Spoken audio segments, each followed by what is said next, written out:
Are you wondering who made changes to your Google Drive folder and when? Whether you're collaborating with a team or managing important files, knowing the folder history is essential to keep everything organized and secure.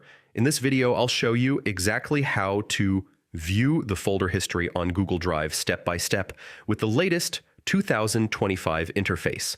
Stick around because I'll also share a quick tip to track changes more efficiently. First, open Google Drive on your computer and sign in with your account. You can do this from any web browser. Next, locate the folder you want to check the history for. Right-click on that folder. From the context menu, select View Details. Once you click this, a panel will appear on the right side of your screen. Here, you'll see an Activity tab that lists all recent changes made to the folder. This includes actions like who added or removed files, renamed the folder, or moved items in and out. Now, here's something important. Google Drive's folder history works hand in hand with version history for individual files.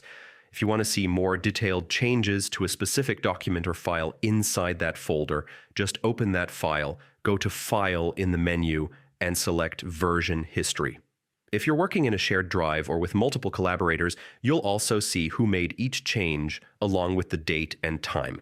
This makes it easy to track updates and spot unauthorized edits, and that's it. Now, you know how to view folder history in Google Drive with the updated 2025 method. This is a quick yet powerful way to stay on top of changes and keep your workflow organized.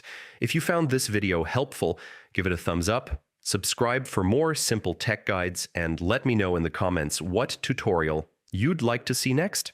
Thanks for watching, and I'll see you in the next one.